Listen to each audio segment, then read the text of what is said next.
Okay, we're live. Okay, well, hopefully we're live. Sorry, guys, we had a little technical issue there. I was really just rocking it there for about 4 minutes, and then we get all these text messages and things in that nobody can see me. So let's yell in the other room first. Paige, have you got me on there? Oh my gosh, does that mean it's like really working? Okay, so all right, so here we go. Well, gosh, Adam, do I have to do all that over again that I just did for 4 minutes? You may want to just briefly do that. Okay, so here, so sorry guys, little technical issue here. Not my fault. My COO is the tech guy over here, Adam. So I take responsibility. All right, he takes responsibility. So here we go. So we'll go an extra few minutes if we need to. We'll answer all the questions today. Let me spend 2 minutes, do a quick intro, and it's just about this. I really believe that a lot of what is commonly taught about how to succeed in real estate is wrong. And in two fronts. Number one, there is so much teaching out there that it's all about door knocking, phone calls, less than genuine approaches, a lot of lines to get indoors. And I just don't think, and when you figure the average realtor, 1.2 million realtors, the average realtor, check it out, Google it, earns like in the mid 40s, and 80% of new agents fail. You got to think about that. You got to step back and say, are we really teaching success the right way, particularly in a super hot market like this? So that's the one thing. And the second thing is this, and this to me is maybe even bigger. And that is that think about all the classes you've taken, both maybe in your company, at real estate schools, wherever, and all that's good stuff. I mean, you're going to learn things, but how many classes, how many hours have you sat through where the focus was on home sellers? And I don't mean listing home sellers. I don't mean doing more transactions. I mean on focusing what home sellers want most. And you know what that is. Of course, they want to be protected. Of course, they want a good experience. But you know the thing they want most is to sell their home for the most money. And think about this. I want you to think about this. How many classes have you taken where the purpose of the class was to better serve the people who write the checks, who fund the MLS? I mean, it's their commissions, the home sellers' commissions, that fund the MLS. They fund the NAR. They fund us. We may write the checks to the NAR, but if the home sellers weren't writing the checks to us, we wouldn't be doing that. They fund all the big real estate firms. It is on the home sellers' back that we ride. This entire industry rides on their backs, not the buyers. It's what allows us to represent buyers for free on the home sellers' back. Don't you think we ought to be focusing more of our energy, maybe most of our energy, on how to have a better product, how to actually do the things that Apple does and Tesla does, the really smart marketing to help home sellers sell their home for a little bit more, what they want, a little bit better, a little bit faster, a little bit higher price. And don't think you can't. Don't you think that comps set value on a home? Comps set a range of value on a home. You can always sell a home a little bit higher in that range, always. You know, and then I'll get to questions here. Well, this is so important to me. This is the core of what I believe so deeply. You know that a home, same price, same everything, been on the market 300 days versus 3 days, it will sell for a higher price at 3 days on the market than it will 300, because buyers see the 300 days in MLS, which is totally wrong, that MLS even discloses that, and they're going to offer less, even if the home, because they're going to presume that it's overpriced because it sat so long and people have mentally said no to it.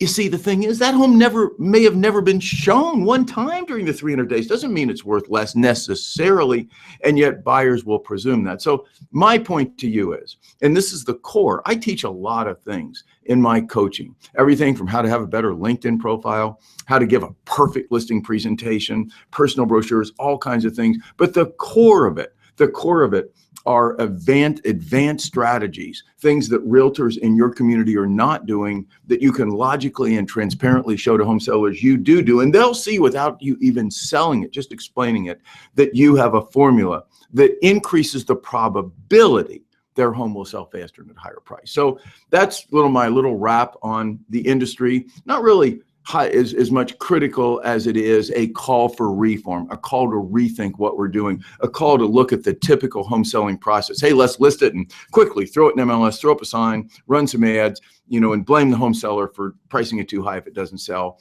We can do better, in my opinion. So Adam, We have questions. We do have- Do we have questions, We or have a few questions. if we don't have any questions, I can just like, let's go have lunch, right? We have a few questions that Okay. come from email, but tell everybody how they can ask questions on here by clicking the little Rubik's Okay. Cube at the top. and- So yes, so my apologies. If you want to ask questions, love to have them. Go up to the top and there's a little green thing, as I recall, that says Q&A, where you click that, and that will bring up on the right side, I think it's the right side of your screen, where you can type in questions. Adam, my trusted COO here, will see that. He'll ask me the questions. I'll give you the answers. I will put shining light on your questions today, okay? And also, if you have a difficulty with that, help@realestatemaverics.com. Just email help@realestatemaverics.com. Okay, let's go. I'm anxiously awaiting for my questions from one of our faithful staff members here. Okay, so Yes. Adam is awaiting questions. Well, you mentioned to me earlier that we had a pre-question come in. I'll just go ahead and answer that. So the pre-question was farming in high price range versus lower price range neighborhoods. So Correct, yeah. that was one that came in well before this. So the question is there a difference between, Greg, the way you would farm, that is nurture a community that is higher price range versus lower price range? And absolutely, I've done both. And so first of all, my view of farming. Farming is an age-old term in real estate. Obviously doesn't mean like, doing anything with the soil. And it simply means that you pick a geographic area, you know this, of course, of some size, generally homes that are contiguous, and that you want to build your brand in that area. And the reason I want to describe it that way is because don't think of farming necessarily as going door to door. A lot of people do. When they say farming, they're thinking, oh, I go out and knock on doors door to door. That could be a component of it, might not be a component of it. The whole idea of farming is just viewing an area as one you want to build your brand so that home sellers, when they think about selling, will call you. So that's important, just with clarity, have absolute clarity. So with respect to lower versus higher price range, well, first of all, in higher price range, like I built one of the top luxury home companies in Arizona for like 10, 12 straight years in a very high-end community called Paradise Valley.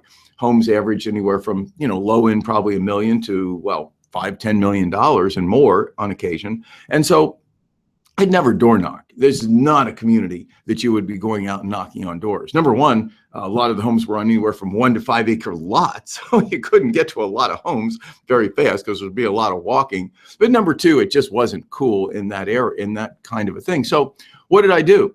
So what I did is, for farming in that area, are two things. Number one, I took the larger community of Paradise Valley and I bought ads in the community newspaper, because it impacted all about 5,300 homes. And every single week I'd run this, that had the same positioning, right-hand reader, actually had multiple.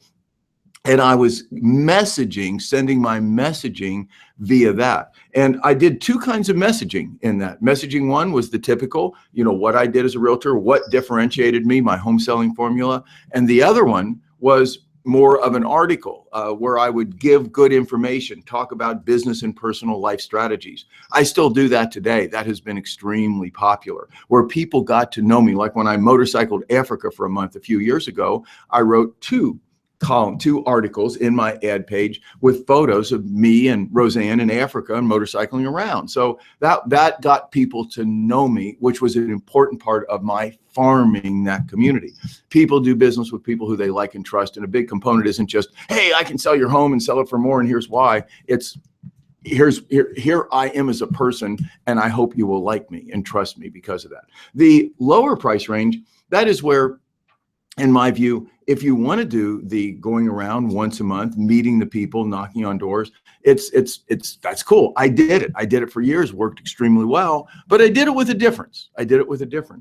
When I went, and Roseanne went with me, and then as my business grew, I hired people to do it on my behalf, and they just, I paid them whatever, 10, 15 bucks an hour, and they just go and they talk to home sellers, and they were my representatives. And what we did is I put out a community newsletter. This is really important. A community, let's call it a community events newsletter once a month. And what it did was preview the things that would be happening in the city, in the Phoenix area the following month. So we're now in May. So in the month of May, I would put something out, yeah, right about now, first, second week in May, talking about all the cool things that are coming to town in June. And then on the back, it was a 4-page cool thing, had everything from the new movies that were starting theater, the Blue Angels, if they're coming to the airport, whatever it is. So that's what I did. And that was like awesome farming. And worked extremely well. So what happened is, and then very subtly on the back, I would say at the bottom with all this good information, by the way, if you're thinking about selling your home, talk to me first. And then I'd say, I have a formula to sell your home for more than it's worth. I have a formula to sell your home for more than it's worth. And boy, did I get a lot of calls from that. But I was giving good information, not just soliciting business. Okay, does that help? That was good. Yeah, I like that one. That was good. Okay, well, that's good. That was actually from Todd. That's my job. I'm supposed to be good.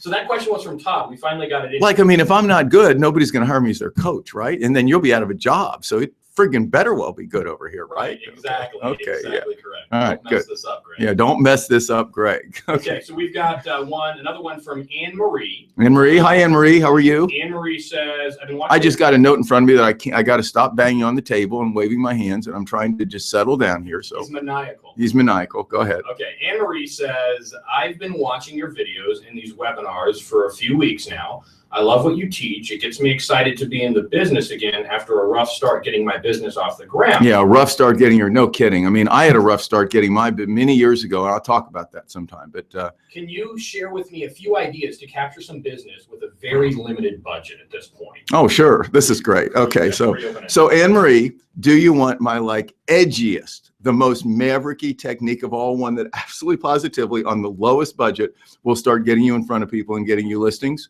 Do you want that? What do you think? You think she wants that one? I think she's saying yeah. I think she's saying yeah. You don't have to email back in. So here it comes.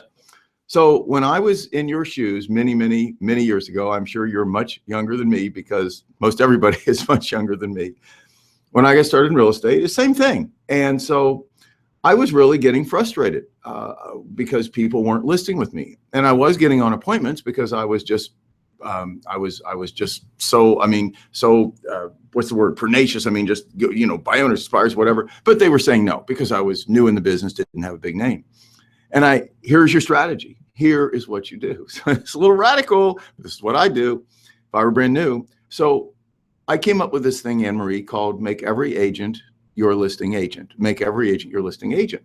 And so I started marketing that way. I would go out and I would market in the community and farm and say, hey, before you list your home with anyone, please let me explain how I can enable you to list with everyone, every agent in the city at the same time, all the big guns, so that you're not just listing with one person, you're listing with every person. And so you might guess I got in a lot of doors. And what I did is I'd go in and I explained to the home seller, what I'm going to do is instead of charging you 6% and me taking 3% and co-broking 3%, I'm going to charge you 6%, but I'm going to co-broke the entire 6% so that whomever sells your home, it'll be like they earned the full list sale commission, like they were the listing agent. And I said to the home seller, the other thing I'm going to do is give every agent who wants it permission, as long as you say it's okay, to market and advertise your home. So they can market and advertise it like it's their own listing, provided that they say that it's also they're co-listing and co-doing it with me. That's perfectly legal as long as the home seller signs off and says, sure, that's okay. And I pointed out to the home sellers, I said, you know, here's the advantage. Every agent out there will earn double selling your home that they'd earn selling any other home, number one. Number two advantage to you is that I'm going to enable agents who maybe don't have a lot of listings and want to have something to advertise. I'm going to allow them to advertise your home along with me advertising your home so that they might snag a buyer and end up selling it a buyer they don't have now. So I'm going to give them that. Nobody does that. Sellers love that. And I said, and the third thing, Anne Marie, I told them is I said, because they'd always say, well, Greg, what's in it for you? I'd say, well, really, let's talk more about what's in it for you. The home seller, I'd say, I can't just sit on my duff once I get it listed and hope your home sells. And I've got to work it. I'll make the whole 6% if I sell it, and I make nothing if I don't. And I said, by the way, if I don't sell it, do understand I'm still going to do everything, represent you through to closing, all that, do it for absolute free. simply because, and then the home sellers would say, why? I'll say, I'll tell you why. Number one, you might want to buy a home. I'll make 3% there. Number two, you'll certainly be happy. You'll refer people to me, so it'll get my business going. I was just honest with them. I said, this is something I'm willing to do for you and probably a few home sellers here to get myself kickstarted. It's an enormous benefit to you, the home sellers I represent. I'm sure at some point I'll stop it. So take advantage of it. And I always finish by saying, oh, by the way, to make sure that this is not even a big decision with you, if at any point you're not totally happy, you can cancel the same day. So I made the decision such that a person could hardly say no. So I use that powerful message to get indoors. And then I pointed out to home sellers that, how can you not do this? Why would you list with an agent who's only paying half of what I'm paying to every other agent and doesn't allow anybody else to go out and advertise it? And then the third thing is I said, why would you list with an agent who then can sit back and hope it sells where I have to actually go to work? Well, I listed, cut to it, Anne-Marie, I listed the next, I've written about this. I've done some videos on this for newer agents. I listed the next 10 homes in a row. I did only sell one myself. 9 of them, I did all the work for free, but 6 of those home sellers bought a home through me. So I ended up really making 8 transaction sides because one of them I did sell myself. I marketed it, advertised it as I did with all of them. I got the buyer came in and I sold the home and made 6%. And then I made 6 3% commissions for a total, we'll call it 8 3% commissions. And it just kickstarted me in the business. And so if I were a brand new agent and didn't have other strategies and wanted to get off to a super fast start, I promise you that a person would be nuts. Think about it. A person would be nuts to say no to you. So the 2 things you need is to get that message out on a very limited budget. But you can do that. Just pick a neighborhood. You can print flyers that say this, like for $15, and go out and distribute it in a neighborhood and maybe do my little community newsletter thing along with it. So you're giving value. And the thing I just talked about, along with your messaging, that please talk to me first before you list your home and let me explain how I can leverage every realtor in town the way no one else can. Hope that helps you. That's really, Anne-Marie, to expand that just for 30 more seconds. You see, in my coaching, I believe there's a strategy to solve every problem.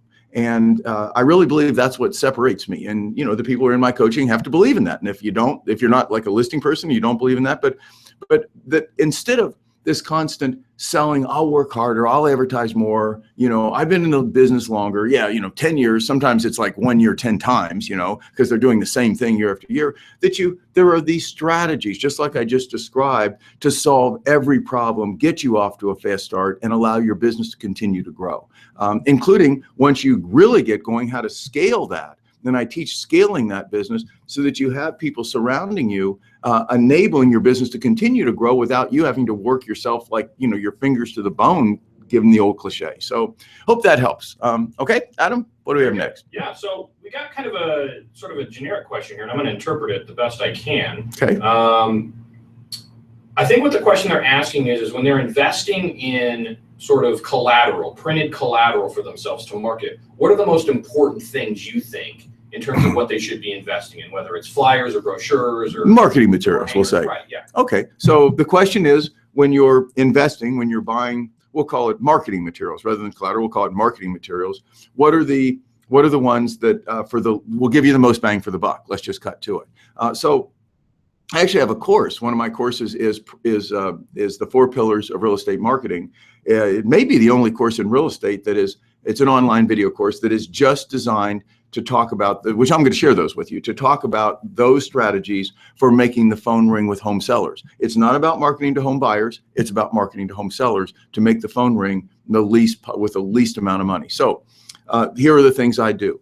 Number one, before you ever think about investing in any marketing materials, you need to think about what I call your compelling message. It is the single biggest mistake realtors make today.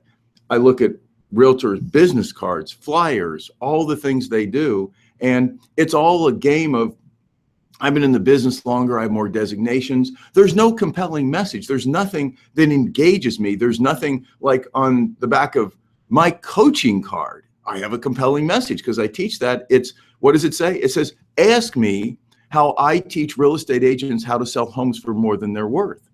Because I want people to ask me, you should have something like that on all your one thing. And one of my favorites, I have that trademarked, is how to sell, I sell homes for more than they're worth, or ask me how I can sell your home for more than it's worth. And I have all these downloadable things. But the bottom line is you need a compelling message first, something that every single home seller, every single homeowner will see that, even if they're not thinking about selling right now, and they'll make a mental note, I need to call this person when the time comes to sell my home, just to find out what this is about. Same with the elevator speech. So let's start there. That is the first step. The second thing is then the marketing materials themselves. First, your business card. You're spending money for business cards anyway. You've got to have on the back of the business card, you're spending it anyway. So this is free. On the front, have whatever you and your company have. This is my name, Greg Hague, and I'm this and I'm that, and here's my company. On the back, by all means, have your compelling message. I mean, just bang. So people turn it over and think, wow. And it actually have one. And I have a formula that I teach for developing your compelling message. You can use one of mine and then back it up. And by the way, the homes are worth, I have this homes, I tell you how to back that up. You can't just say it unless you can then explain to home sellers how you can really do that. And that's part, and if somebody wants to ask that, I'll go into that today.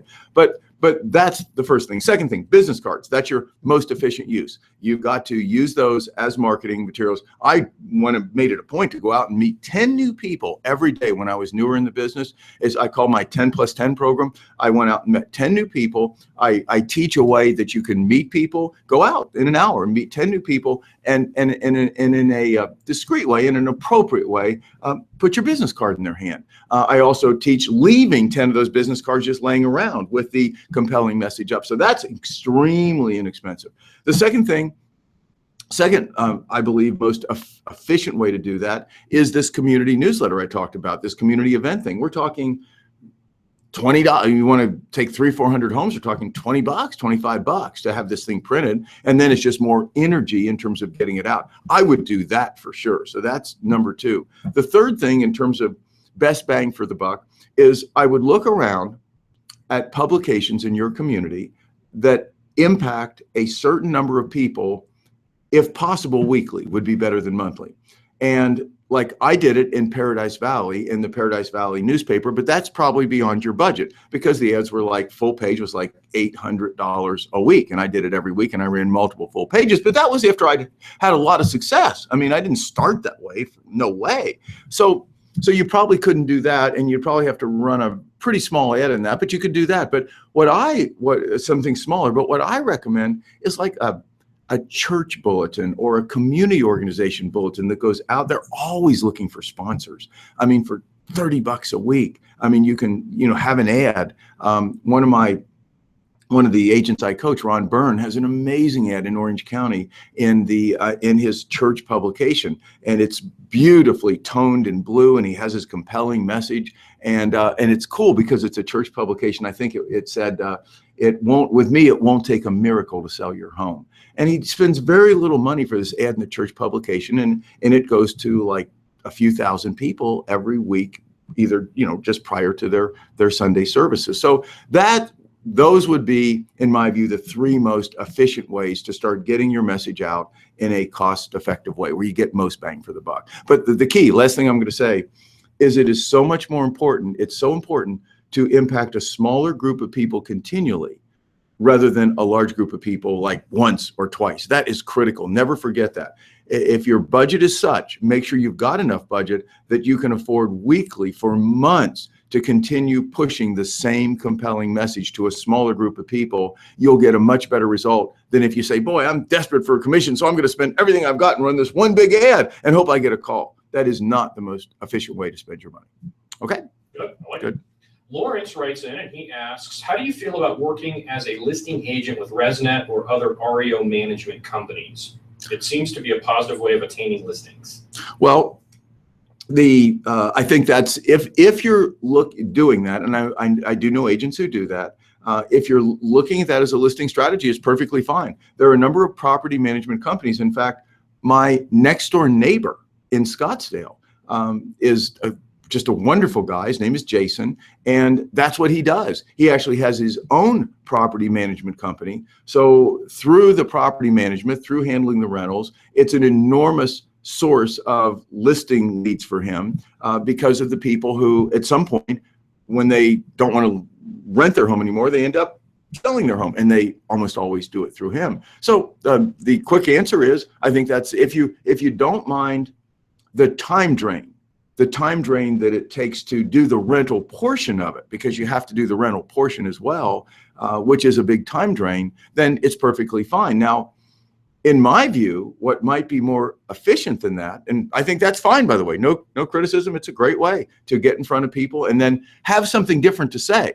It's really important. This is like the whole foundation of my coaching, is you have these home sellers that you get in front of, and who are, let's say, leasing. When you want to, even when they're just in the leasing mode, be sure to mention to them what your process is for selling their home, so they understand that should they ever think about selling, that you have a process that blows other agents away. And and that's what I teach, but you can develop your own, this 22-step process I have that is nothing like what other realtors do, that when home sellers see it, they love it. So you want to have something like that. Have, you can be coached by me and have mine, or develop your own. That's totally cool.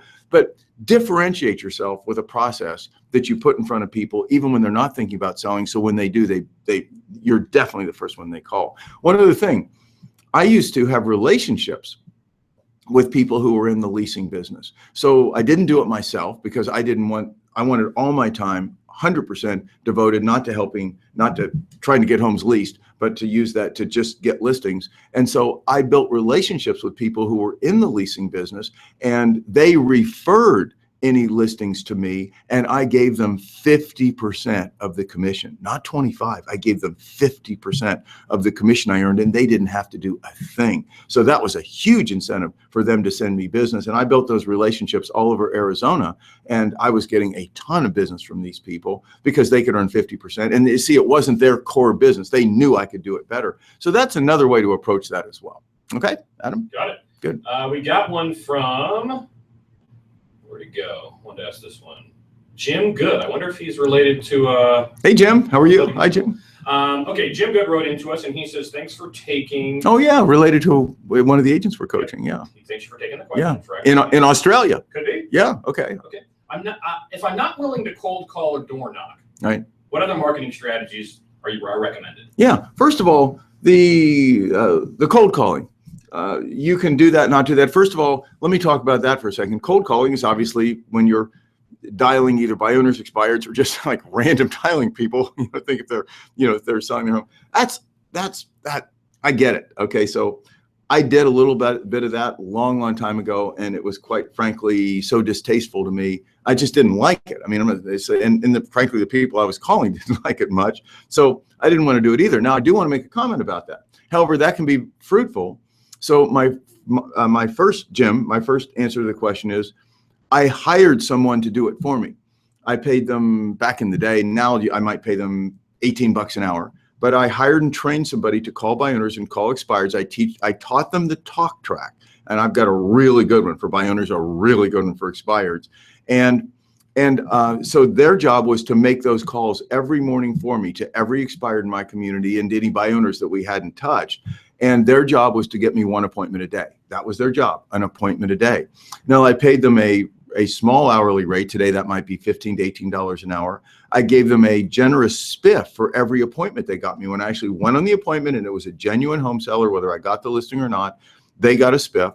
And then I gave them quite a sizable spiff if I did list that home and it closed. And these people did not have to be licensed because I was not paying them any part of my commission. Even the spiff, the amount of money I gave them when the listings closed, was not related to the commission. It wasn't like a 0.5% of the commission I earned. It was just maybe like $350 or $500, a flat fee, which I would have had to pay them even if I didn't earn a commission at all. So that took it out of the realm that I'm sharing or paying commissions to unlicensed people, because generally the people who did this phone work for me were not licensed people. So that's the first part of my answer is that can be productive for you and you don't have to do it yourself. So now, from your perspective, let's say I think that's, by the way, a really good use of money, a very effective use of money. I got my phone person, and then I had more than one, who were absolutely getting me an appointment a day, 5 days a week. I'd go on just from them alone. So that's number one. Number two, and put the door knocking. I hired somebody after the early days. I hired somebody to go out and distribute my community newsletter into my neighborhoods that I was farming, and I got a ton of business out of that. It didn't have to be me. There's this misperception that the farming has to be you, and it doesn't. It actually, I think, positions you better if you have somebody do it for you. You can have a kid do it for you. Right now, I have a young man. He's I think he's just turned 12. His name is Taylor, and he walks our dogs, and he has Taylor's dog walking service, and I love him. He's just the nicest young man. He's in our neighborhood. He walks our dogs every day, and truly, since he knows all the neighbors and is out there, and I found out because he put a door hanger up, I would just have him go out and distribute my community newsletter, not knocking on the door, please list with Greg Hague. I would just have Taylor pay him some extra money if I were, selling real estate these days, and have him do that. So that's an idea in that area where you can, without doing it yourself, get it done. And then the third thing is, so in addition to those two ways to get that done, which I do recommend, by the way, the third thing is simply this: take whatever your budget is. And I talked about this earlier. I think Anne Marie may have asked the question, how can you use your money, your budget most effectively? And let's call it without the farming, without the cold calling, without the phone calls, and do that by taking number one, there's Facebook marketing. Facebook marketing can be awesomely effective. Adam, we've learned that quite well. Adam is an expert at that. If you learn how to Facebook marketing and have a compelling message, without a compelling message, forget it. I mean, it's just a waste of time, right? Adam just went like that. I mean, just total waste of time. But if you have a strong, compelling message, you can, Adam, what would you say in a couple, 3 hours? You taught me, strategy in maybe half hour, 45 minutes we went through, and I'm not like an expert, but I understand the idea behind Facebook marketing, right? So that's a good thing. You can set whatever your budget is. You can narrow it down to like your community, certain demographics. I mean, I would definitely look at that. That's number one, Facebook marketing, very powerful. Number two, your LinkedIn profile. This is zero money. What I would do is, I do that now when I do it in the coaching arena, is you upgrade your LinkedIn profile, make it look amazing. And I'll just pass along, we have a course, our LinkedIn course for realtors on how to do that. And so and we can even sell that separate from our coaching package, very inexpensive if you're interested. So you upgrade your LinkedIn profile, make it look great. Take a look at mine. Take a look at how many recommendations, take a look at mine. Mine's look at how I wrote my summary. All that is a formatting. That's a certain thing we teach, and then over time you build it. You want to have your compelling message there, and I do have my compelling message. If you go to Real Estate Mavericks, you'll see what the compelling message says right there. If you go down, it says, we teach agents how to sell homes for more than they're worth. Why do I have the compelling message there? Because I want to also attract home sellers to the agents I coach. I'm trying to help my home sellers with my profile there. So bottom line is you have that, and then what do? You start participating in groups, in LinkedIn groups. You join them and participate, not real estate ones. No realtors are going to list with you, for gosh sake, you know that. But you pick the groups that fit two parameters. Number one, their interests, things you're interested in, whatever it might be: ham radio, motorcycling, flying. I love to fly. Been flying since I was 16 years old. I love to motorcycle, not around town as much, but like take trips and overseas and things. And I'm intrigued by stories by other people. So I would participate, and I'm an attorney, so I love the law. So I would participate in those groups. And I would also make sure those are the groups of people who are like Scottsdale Flying Club, so that they're in Scottsdale. So then I go in and comment. This is Jim, right? This is still Jim. This is Jim, yeah. Yeah, Jim. It's been a long answer. I'm sorry, but I can't help it. Okay. So then I go in and I comment, Jim, go into those groups, and I look at what people are saying, and I'll write my own things, and I'll comment on things, maybe about a Cirrus SR22, or when I flew down to Baja and landed on the beach with Roseanne and the experience we had and a place to go. And in fact, if you go to my Facebook page and friend me on Facebook, you'll see, I think, that photo at the top of my Facebook page, the one I have up there now, is me with our Cessna 182 in the back, and Roseanne and I had just landed on the beach in Baja. And so then you participate in these groups. People get to see you participating. They like what you're saying. You're not talking real estate. You're talking flying or ham radio or whatever you're into. And then they want to connect with you. They go to your profile. They see that hey, thinking they see in your tagline, ask me how I can sell your home for more than it's worth. They see that in your tagline, and then they're probably not selling right now, but they make a mental note of that, and you start getting business from that. So there's a free way. So I think I gave you 4 ways that you can hire a person to do the calls very inexpensively. You can hire a person to do the door knocking very inexpensively. Facebook target marketing, you can just set your own budget, $25, $50, whatever, and learn it though. Do it right and have a compelling message. So that's a great strategy. And so I think that probably gets it right. You got it. Yeah, that's 4. I mean, I could go on for, yeah. So we've got Valerie, who's been asking questions on a different platform, G+. So it's actually on the comment section of this event, just not in the event. Okay. And what she's saying is, what's the secret to obtaining REO listings and connecting with asset managers? Yeah, that's difficult. There's a lot of competition for doing that. So and I did that. So here's the multi-step process for doing that. So this is Valerie, is that correct? Valerie. Okay, so Valerie, number 1, there's a lot of competition for that, obviously, so you know that. So I don't know if you're a speaker, most people aren't professional speakers. So professional speakers have speaking packets, speaking kits, and these are this is an array of information about why they should be hired as a speaker. And the kits these days sometimes they take a lot of hours to put together. There's digital materials. They're really done magnificently. So you have to, here's what you do, because I did this and it evolved over time. And then I quit when I quit selling and started coaching, is you need to have a package put together, and it needs to be digital with what why you. This is just a total why you from the perspective of an REO, someone who's doing this. You got to get in their head, understand what their goals and objectives are, and then you put together a packet. You look at that, you look at the process that other realtors are doing. And what I would do is develop this is what I teach, it's why I do it, like my 22-step pre-marketing formula. I would, in addition to presenting you, and this is the key, I would have something that totally differentiates you, that you do, that other agents in your community are not doing, that the asset manager can see would dramatically increase the probability that the homes are going to sell faster and at a higher price, right? I mean, same thing, same motivation as a typical home seller. So you have this presentation and you have it in probably a more sophisticated form than you would for a home seller. And then you simply get it in front of the asset managers. You can do that in a variety of ways. You identify who they are, get it in front of them, do follow-up calls. And the key is to just say to them, just look at this. I can make a difference for you. I can get these homes sold faster. I can get these homes sold at a higher price. Give me a chance. Give me a chance. Number 1, just give me a little bit of business, just a smidgen. Let me show you how much more effective I can be than other realtors. And then you need to persist. You can't just try it, flip it out there. You don't get a yes right away and say, wow, that's not going to work out. You have to make that something you continue to persist in. Here's what will happen.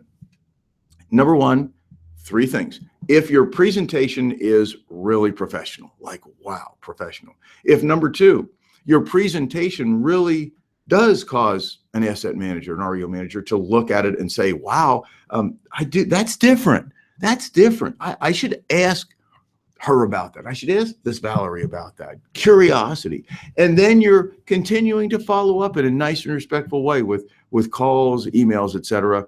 You will get a first opportunity. You can make that happen. You will get an opportunity if you do those 3 things, and then you just need to perform and build that relationship. Okay. I like it. And she has a secondary question that she asked. She was on it today. And her secondary question was, what are your thoughts on working with renter clients? I get mixed reviews on that. I don't necessarily want to turn away a renter who will eventually become a buyer, especially when they were referred to me. Yeah. My thoughts are, me personally, no way. I don't work buyers. I don't believe in working buyers. Even my friends and relatives and my own home sellers, let me just tell you why. Let me explain this. I would have somebody, they may want me to bless the home because they're a friend or relative and whatever, but I would always have somebody else show them the homes, and on a split commission or referral fee back to me basis. So the first thing is, I believe that burning time, life is short. During our life, we want to have, I believe we want to have a big life, time with adventurous time. We want to have time building an amazing differentiation business. We want to have time with our family and friends. And I do not believe that you can ever really scale up a buyer-based business. I believe it's actually easy to scale up a seller-based business. So I don't teach that. I do have some buyer techniques that are pretty good that I taught my buyer agents, but that's the first thing. So, but let me answer your question then with specificity. So I'm just not a buyer guy. I gave every buyer away, everybody that came into my listings, and I got a referral fees back. So I would be focusing on listing more homes, not worrying about renters who might buy. So that's number one. Number two, you still get them, attract them, nurture them, and then hand them out. And so that's the second thing. The third thing is, honestly, I would, at some point, you have to, Valerie, and thanks for the second question, you just have to sit back and say, no, my wife, Roseanne, she likes working with buyers. She could never make a huge amount of money doing it, and she knows that. And it's my success in building real estate businesses based on listings that's allowed us to fund our life. But she likes that. She likes working buyers. If it's, I like this, I want to do this, and I'm okay just making, a certain amount of money, 50, 100,000 bucks a year, working some buyers around, that's cool. But if you're really trying to build a business, you got to figure out what you want. If you're really trying to build a business that can earn you a lot of money and set you free, and that's fun, and that you're actually working for the people who are writing the check, which is the home seller, then you will quite, respectfully, you won't focus on buyers. You will focus on building your listing business. And okay, well, I hope that helps you, Valerie. That I don't feel like, maybe that's the answer that I wish I could answer your question in a way where because I was a buyer guy. But I'm just not. So I just can't go there. All I can say to you is if you were working in my real estate firm, I'd be spending time with you and helping you build your listing business, not working with renter buyers. Okay. I like it. Yeah. Okay, we've got and show you how to get those listings. I mean, that's the key. Just to build listing after listing, get your name, get your brand out there. I'm sorry. Go ahead. That's good. Yeah. All right. 2 questions left, 15 minutes. So let's get to this. We've got one from Joe. Okay. Hi, Joe. Joe says, how do you work with sellers who have the mindset that they don't need to pay full commission because houses almost sell themselves based on our current market conditions? Yeah, great question. So the question is, because it's all over, we have great market conditions now, and home sellers rightfully think, geez, why should I pay a full commission? In some cases, why should I pay a commission at all? And let me interrupt you real quick. Sorry to interrupt you, but he actually has 2 questions. That was the second part. It was, I'm an agent in Idaho. So he's in Idaho. Joe's at. And he says, I have a super hot seller market right now. What's the best way to get listings when every agent is going after them? And then he asks, how do you work with sellers who have the mindset that they don't want to pay full commission? Because the market's so good. Right. Okay. So first thing, so let's start with that. Well, if you've been listening to some of my answers earlier, the first step, I'll just give you these steps. Number one, so the idea is, how do you get in the door? How do you get in front of more sellers, and how do you persuade them to list with you? Well, step one is you need a compelling message. You have to have a compelling message. And in my view, that compelling message needs to be focused on, it has to have a little mystery to it. It has to relate to price, the thing that home sellers want most. The idea isn't to persuade them to list with you in the message. The idea is to persuade them to at least let you talk to them for 15 minutes. So, and my view of it was, if I went a day, my goal was to be on 2 listing appointments every day. And I built an operation around that. And then I built an operation where I supported my other agents with that same thing. We focused on that every day. The agents in my operation, a listing appointment every day minimum. So number one step was having a compelling message. And we split tested a lot of compelling messages.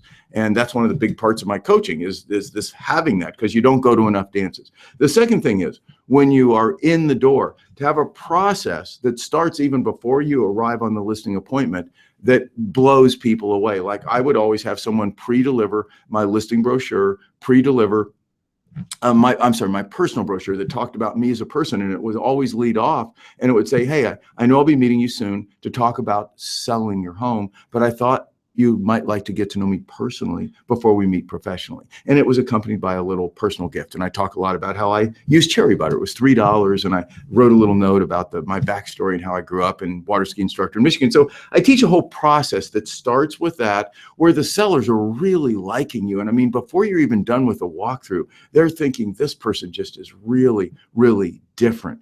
And then the actual, we'll call it the presentation, you need to be able to show the home sellers. And here's the key. This is where you number one, you got to get to the dances. You got to get on the appointments, and you need that compelling message. Then you back up that compelling message by whether, you get my coaching and learn mine, or do your own. It's okay. I have a lot of stuff out there for free.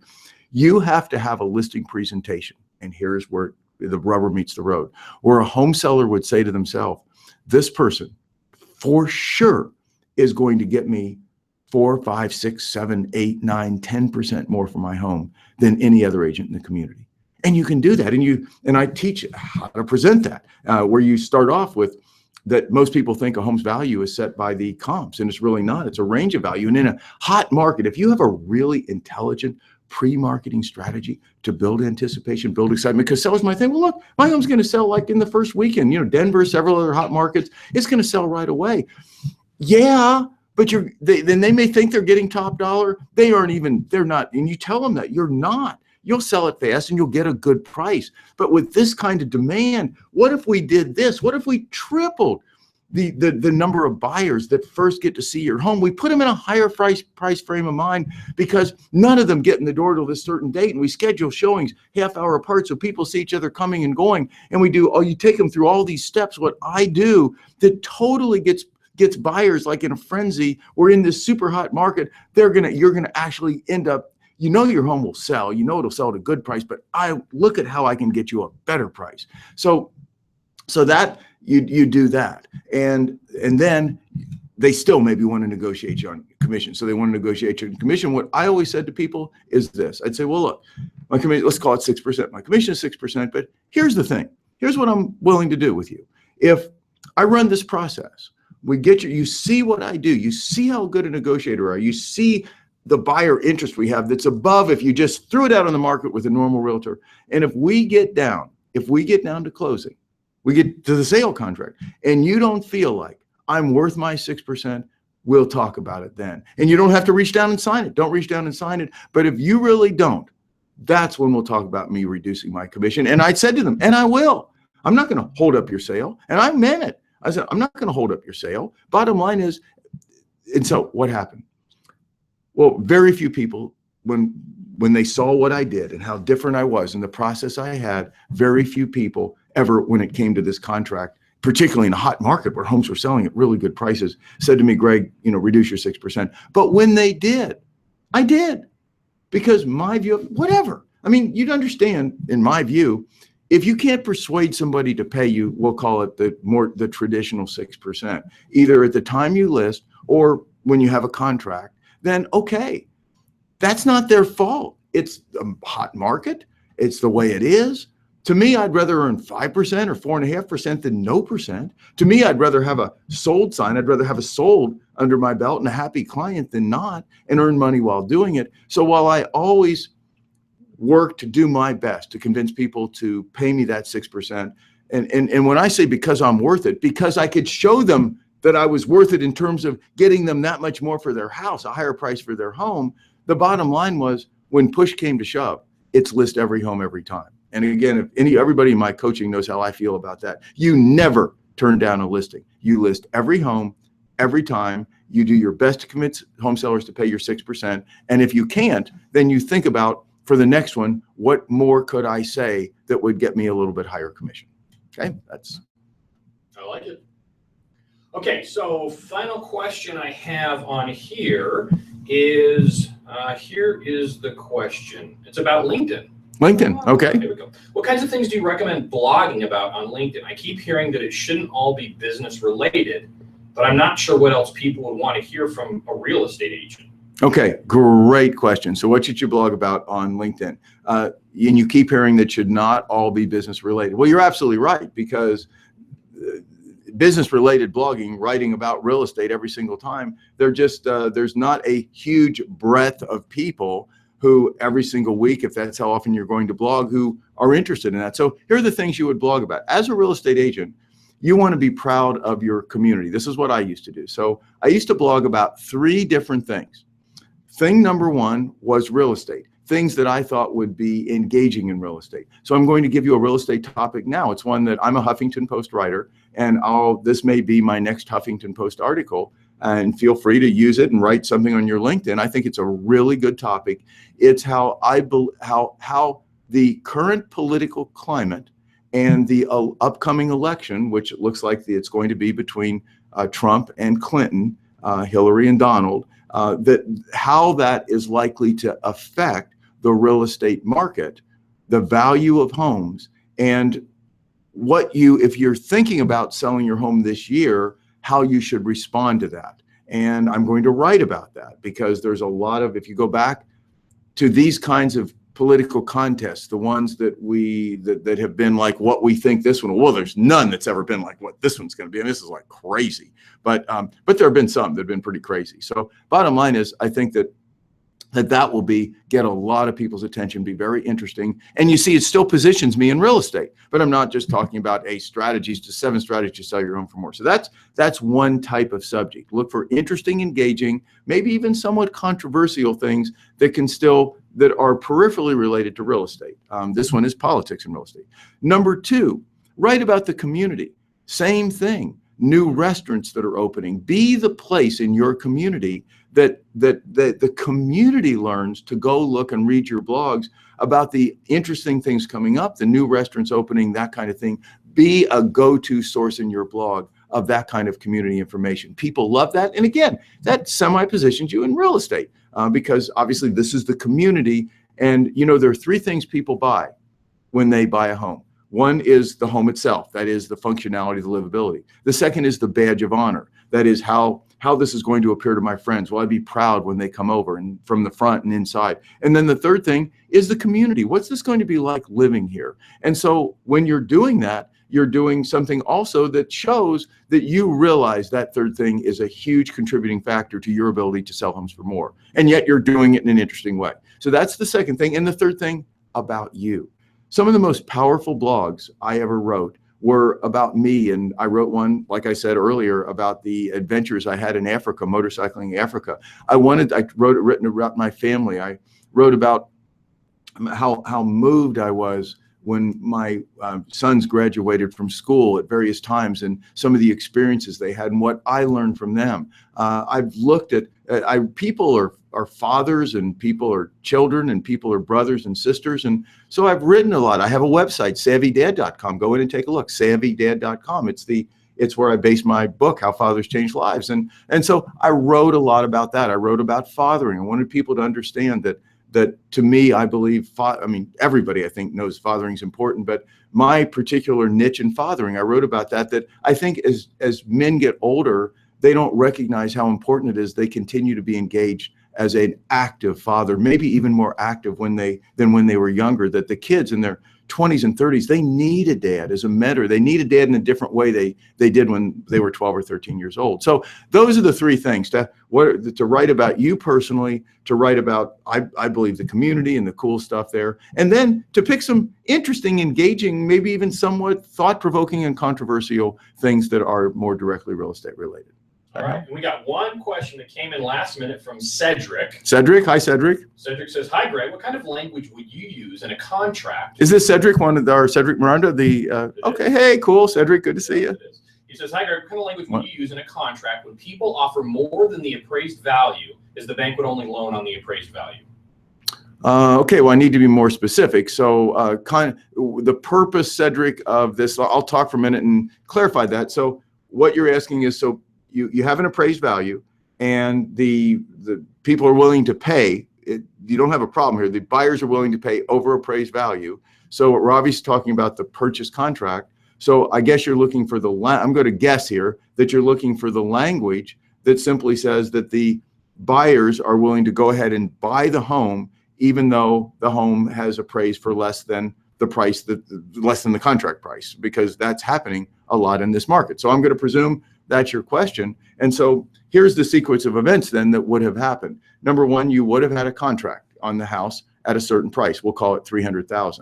Number two, the buyers would have gone and applied for a loan, and the loan would have been approved based on their credit, but the appraisal came in at, let's say, 285. We'll use that number, which means the buyers are going to probably have to come up with more down payment, because the lender will still loan, but they'll only loan based on appraisal of 285, not the purchase price of 300. So the buyers will need to make up that difference, and the buyers are agreeing to that, is what we're saying. So the language is simple then. All you really need to do, the amount that the buyers need to come up with over and above what they expected as a down payment is really not relevant to you and the sellers. What is relevant is that the buyer is signing off and agreeing that even though the home underappraised, and even though the loan wasn't approved on the basis that they thought, that they're going to go ahead with the transaction. So the language would simply be,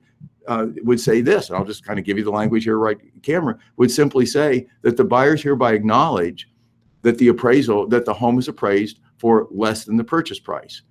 However, the buyers have elected to proceed with the transaction, to waive the loan contingency, and to supplement whatever additional down payment is needed. So what you've gotten there is the buyers have acknowledged that in writing, so you're clear that the home underappraised, they're acknowledging that. They're acknowledging that they'll come up with any additional down payment, and they're waiving the loan contingency and agreeing to go forward. So I hope that helps you, if that's precisely what you were asking. That's the way I interpreted that. Good, So I good, think that makes good. sense. Okay, good. There we go. You got 1 minute left. 1 minute. Okay, well, let me just finish by saying, if you're not connected with me on LinkedIn, please do connect with me on LinkedIn. Number two, anybody that I coach, or actually anybody that on these Q&As, personal Facebook friend, just send me a note that you were on this. That's number two. Number three, please, please, please take a look. I really want to what my coaching's about. Look at my Huffington Post article, and you can just Google Greg Hague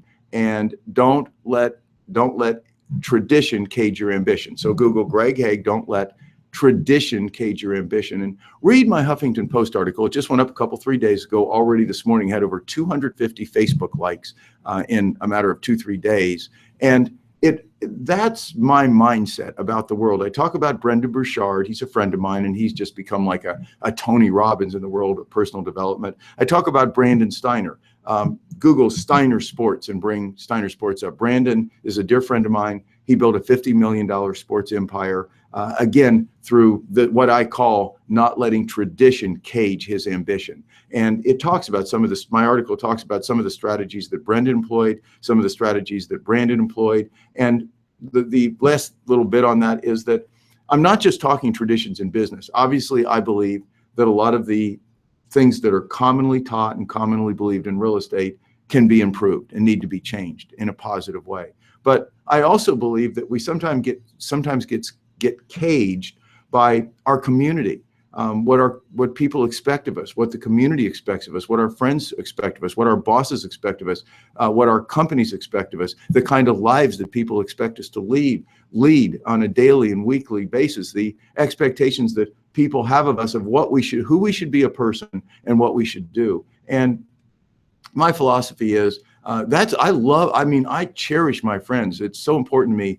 My top thing in life is to be an amazing husband to Roseanne and a father to my kids and to my nephew, Jason, and also to be an amazing friend. However, I will not accept other people's view of what I should do or who I should be. And that's what that's all about. And in all aspects of my life, I want to be the me I want to be. I have a certain me I want to be. And if tradition in all kinds of arenas holds me back from that, I'm not going to let it cage me. So take a look at that. And if you like it, give it a Facebook like. And then I suppose check out realestatemaverics.com. Some pretty cool stuff up there. If you're interested in talking anymore, you have any other questions, email help@realestatemaverics.com. I'll answer all your questions. Not a problem. Happy to do it. No charge. And with that, I guess I will say, since you're saying our time is up, I will say I salute the Maverick in you. Have an amazing Thursday. Bye-bye.